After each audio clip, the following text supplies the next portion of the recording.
Astăzi voi vorbi despre derapajele din masonerie. Derapajele sunt posibile dintr-un motiv extrem de simplu.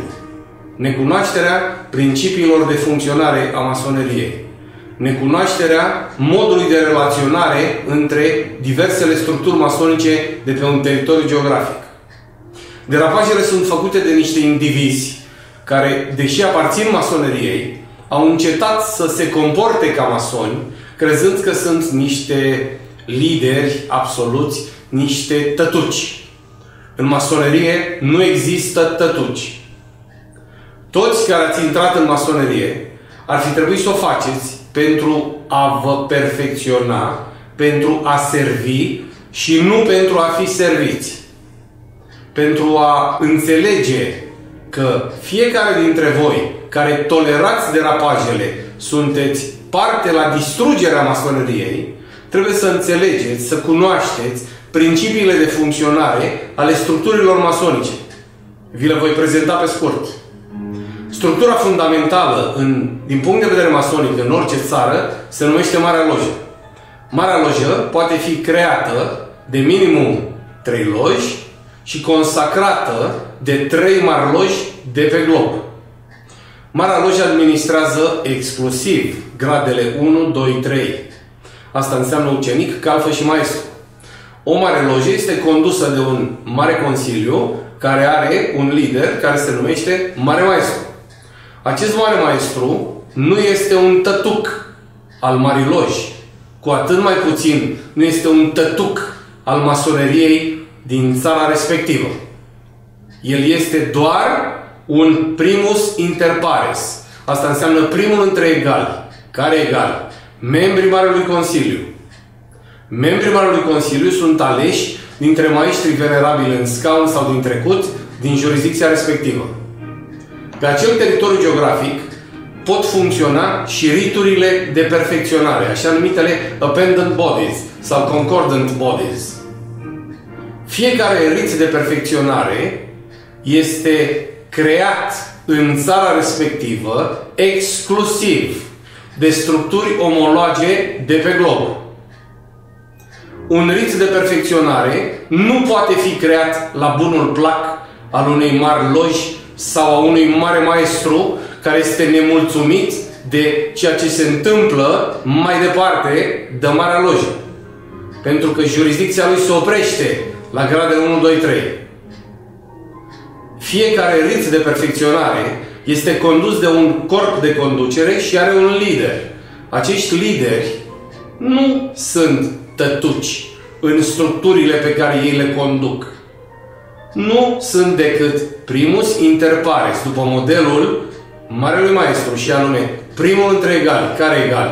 Egalii structurilor lor de conducere. Voi lua cazul ritului scoțian antic și acceptat, pe care îl cunosc foarte bine, fiind membru din 1997, având gradul 33 și ultim din 2003.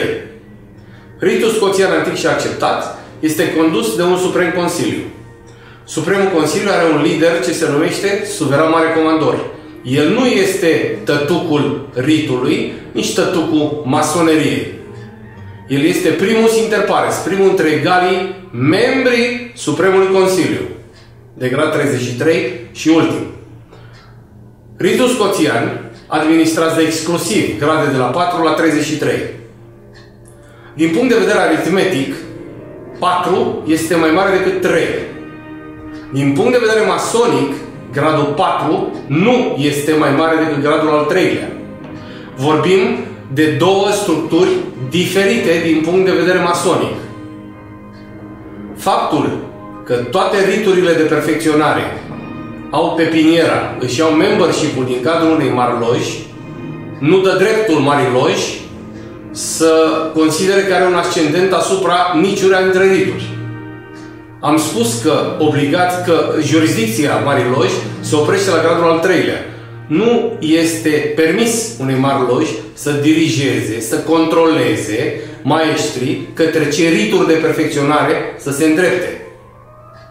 Este exclusiv obligația riturilor de perfecționare să verifice statutul masonic recognoscibil al celui care vrea să intre pe ritul respectiv. Oameni buni, tătucii întotdeauna au fost sancționați de istorie. Tătucii, vezi Hitler, vezi Stalin, ca să iau numai 2 exemple din secolul trecut, au ajuns la coșul de gunoi al istoriei. Problema este că cei care se cred tătuci în masonerie nu fac decât să altereze spiritul masonic, implicit să altereze structurile masonice. Și dacă o verigă a lanțului masonic universal este stricată, lanțul masonic universal este defectat. Veriga stricată va fi dată afară. Vreau să vă prezint modul în care o mare lojă a rezolvat problema apariției tătucilor. Este vorba de Marea Lojă a Rusiei. Recent am vorbit cu marele maestru al Rusiei, fratele Andrei Bogdanov, și acesta mi-a spus cum a făcut. El, ca mare maestru, face parte din structurile de conducere a tuturor riturilor de perfecționare care funcționează în Rusia. Toți liderii riturilor de perfecționare din Rusia sunt membri în conducerea Marii Loji a Rusiei. Quod erat demonstrandum. Repet, nu există tătuci. Treziți-vă! Am zis.